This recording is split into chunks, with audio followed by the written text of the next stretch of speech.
What's a book everyone should read at least once in their lives? Announcement for a lot of people reading this thread. Many of the books mentioned here are in the public domain and in audiobook form. Go through YouTube, RANDOMHOUSE, Audible, Overdrive for all the classical goodness you want. It almost totally eliminates the financial, time commitment that many will cite for not picking them up. I listen to books on double speed all the damn time. I am working my way through A Tale of Two Cities now. There are tons and tons of free ebooks available online, a huge variety of stuff. Even free audiobooks. These lists are from Project Gutenberg, link. 250 plus books by or about US presidents, link. 300 science fiction short stories, link. 200 more science fiction short stories, link. 50 free books on etiquette, link.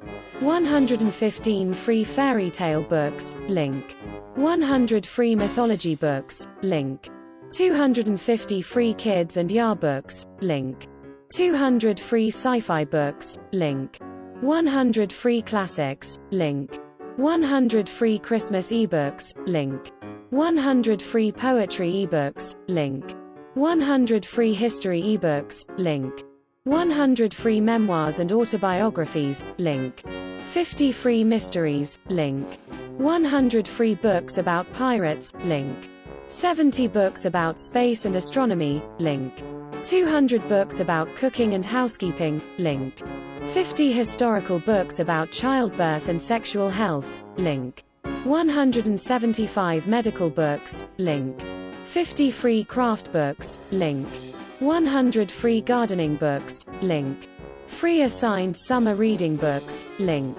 60 free ebooks about adventure and exploration in the Arctic and at the South Pole, link. 100 free books of ghost stories, link. 100 more free mythology ebooks, link. 50 free horror books, link. 30 free Arthurian legends, link. 180 free Christmas ebooks, link. 100 free books of essays, link. 50 free ebooks about inventions and inventors, link. 100 unusual or very specific history books, link. 250 books by or about US presidents, link. Free audiobook collections from LibriVox. 50 free classic audiobooks, link. 50 more free classic audiobooks, link. Man's Search for Meaning, Viktor Frankl. When I was 17, I was hospitalized in a psychiatric ward for the first time. My boss, from a fast food joint called Harvey's, it's Canadian, great food. 20 years later I still run into her outside of the restaurant, got my call saying I'd need a couple weeks off, and I trusted her enough to tell her where I was. Half hour later she shows up with 2 books, that being one of them. I read it that night. I still have it. It is a great book, it really helped. I read it a few times over my 3-week stay, and I had brought a lot of books and we had a library. It was just good, and inspiring. She also gave everyone gift cards to the restaurant. She was great. She visited a few times. Thank you, Anne. The Phantom Tollbooth. I love Point of View, where they are in midair and as they grow older their feet touch the ground. That means their point of view never changed as they get older. Unlike Silly Milo who as he grows up, his point of view is constantly changing. In the last few years I've used that snippet with people that seem to grow down, instead of growing up as they get older. I've had a few that actually get the point. Johnny's Got His Gun. It's so intense, but it's so good. Metallica's Song 1 is based off this book. Guy has his arms and legs blown off, goes blind and deaf, and is left to live like that. I only read it once, but it's forever ingrained into my memory. It hits you like a freight train. I read it in high school. It got my attention that a nurse jerked him off. His penis was his only surviving appendage. Surprised I haven't seen it here already, so I'll add it. The Brothers Karamazov by Dostoevsky. In Slaughterhouse-Five, Vonnegut said it could teach everything that we needed to know about life, except that wasn't enough anymore. All Quiet on the Western Front. Everyone should have to reckon with the reality of what war actually means. I had almost forgotten what a spectacular book this was. Dug out some quotes. Asterisk, but now, for the first time, I see you are a man like me. I thought of your hand grenades, of your bayonet, of your rifle. Now I see your wife and your face and our fellowship. Forgive me, comrade. We always see it too late. Why do they never tell us that you are poor devils like us, that your mothers are just as anxious as ours, and that we have the same fear of death, and the same dying and the same agony? Forgive me, comrade.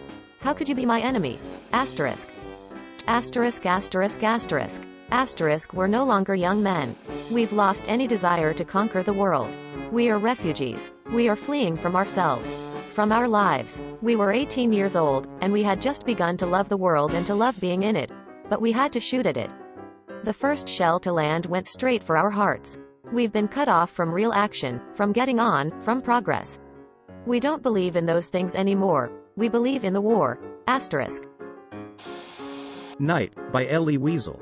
It is absolutely heart-wrenching, and I hated every moment of reading it, which is exactly the effect it is supposed to have. Came here looking for this one. I had to read it back in high school and it blew me away how moved I was by it. Stories like his need to be remembered for all time, no matter how hard it is to get through, emotionally speaking. It's actually quite an easy and short read.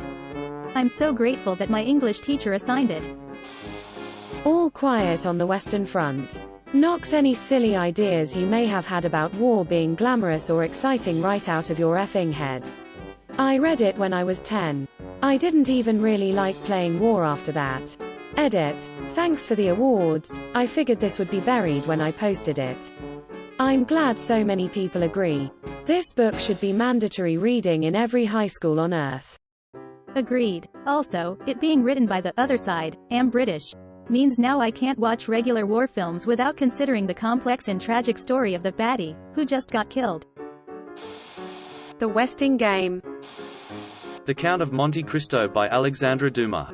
Such a great book. Greater than and now, said the unknown, farewell kindness, humanity, and gratitude. Farewell to all the feelings that expand the heart. I have been heaven's substitute to recompense the good. Now the God of vengeance yields to me his power to punish the wicked. The Giver. That book made my 9 to 10-year-old mind really think about what was important in society. It was the first time the idea of good things having a negative consequence was presented to me. I think what makes it work is that we are learning how this whole society really works alongside a character who has lived in it his whole life. As the facade of the utopian society begins to fall away to show devastating consequences of the perfect life and society, the reader not only feels their shock but the main character's shock. This was a book I read in school 4 times, once in 5th grade and once in 10th for English, and then in both high school and college sociology classes. This book, written for 9 to 13-year-olds, made for great discussions. Matilda or Witches by Roald Dahl. Catch-22. I've tried reading it, but I stopped somewhere because at some point I felt like I was going insane, but not really, but possibly, or maybe not. The GRPS of Wrath and or of Mice and Men. Both are heartbreaking, but not for the sake of being heartbreaking. Instead, they provide a glimpse of how freaking hard life can be, but also how beautiful it can be. Greater than how can you frighten a man whose hunger is not only in his own cramped stomach but in the wretched bellies of his children? You can't scare him, he has known a fear beyond every other. This quote still gives me shivers whenever I read it. It should be required reading for anywhere that workers' rights are being eroded, so everywhere really. Flowers for Algernon. Just came here to say that I also have phenylketonuria, the same disability that Charlie Gordon has in the book, which is one of the many reasons why it is one of my favorite reads. It is incredible how far medicine has come in just a few decades. When the book was written in the 60s, Charlie's prognosis was pretty typical for the time. Over the years, treatments, medication, and understanding of the condition have allowed me, and many others, to lead a completely normal life, albeit with some tweaks. I was lucky to be born at a pretty good time, 1995, which was precisely when treatment of phenylketonuria was perfected. As a result, my brain didn't suffer any developmental damage like Charlie's did in the book, to a pretty incredible extent. I just finished a master's degree and am applying to law school. It's pretty wild to think that even if I were born approximately 10 years earlier, I would very likely not be in the same place I'm in today. What was considered science fiction just 60 years ago is now reality for the few thousand people born with phenylketonuria every year. War and Peace. I love that book. There are no villains, just people with good and bad in them, like all of us. I think sometimes that almost everyone I have ever met has been like one of the characters in War and Peace. The Princess Bride. My friends and I read this in high school in 1977. Everyone had a favorite part. Literally something for everyone. When the movie came out I was happy, and I love it too, but the book has so much more. For the love of God, though, if you're going to read it you should try and get your hands on the original Morgenstern. Goldman's version is okay, I guess, but there's just so much he misses out that it's barely worth the effort. Watership Down. The Stranger by Albert Camus. Not a particular novel, but an author, Kurt Vonnegut. He has a way of stating truths about humanity in a way that is so direct and beautifully simple. Where Vonnegut really shines is using absurdity and science fiction to make a point about humanity. Like, it's about Martians invading Earth but it's really about whether we can truly have free will, or, this novel full of words like Granfalloon and Wampeter is actually about humanity first coming to terms with the possibility of nuclear Armageddon after the Cuban Missile Crisis. I appreciate that you just suggested Vonnegut instead of a specific book. I think you have to consume his work that way. I usually tell people to read Sirens of Titan, Mother Night, and God Bless You, Mr. Rosewater before reading Slaughterhouse 5. Cat's Cradle and Breakfast of Champions are also great reads too. Frankenstein. It's a classic for a reason and no movie adaptation has ever really done it justice. I read it my sophomore year of high school along with another set of books in small groups where we each had to read one of the 3 books given and lead discussions for our teammates and do other stuff I don't remember.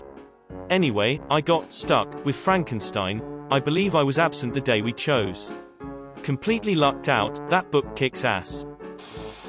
Crime and Punishment, Dostoevsky. Brave New World. A Driver's Education Manual. Use your blinkers, Megan. Strong Bard 23, How do you drive with boxing gloves on? Treasure Island, still holds up and is very fun. The Very Hungry Caterpillar, by Eric Carle. Edit. Well, this blew up. Thanks for all the awards, kind strangers. I know this book isn't like the other great novels listed, but it definitely brings me back to when I was a kid and my parents read it to me. This book tells the story of every attempt I have at dieting. By Saturday, I eat like absolute poo, then have 1 green leaf on Sunday to make it right again. The Outsiders. The Hobbit. It's just such a nice book. If you haven't read this yet and start, a word of advice, if it starts to drag, hold out for Gandalf to come back. Everything always picks up when Gandalf comes back. To Kill a Mockingbird. Hitchhiker's Guide to the Galaxy. Adams has one of the unique voices in writing. Almost no one writes like him. The ships hung in the sky in much the same way that bricks don't. Describing something perfectly while not describing him at all. Brilliant. My dad always told us that it was really important to read How to Win Friends and Influence People by Dale Carnegie before we turn 18 years old. I am 29 and I have still not read it, by the way. But my dad says it's good. Summary. Ask open-ended questions. Use people names when talking to them. It's been a long time, but I think there was also something about. There is no limit to how successful you can be if you are willing to publicly give someone else credit for your win. Quote. Gonna say The Road by Cormac McCarthy because people need to be reminded of the thin veneer of civilization and not take it for granted. Good Omens. An angel who did not fall so much as saunter vaguely downwards. The Giver. I feel really teaches compassion that many people need. Animal Farm. Thank you for watching. We upload new videos every day, so be sure to come back for more fun. Please consider liking and subscribing if you enjoyed the video.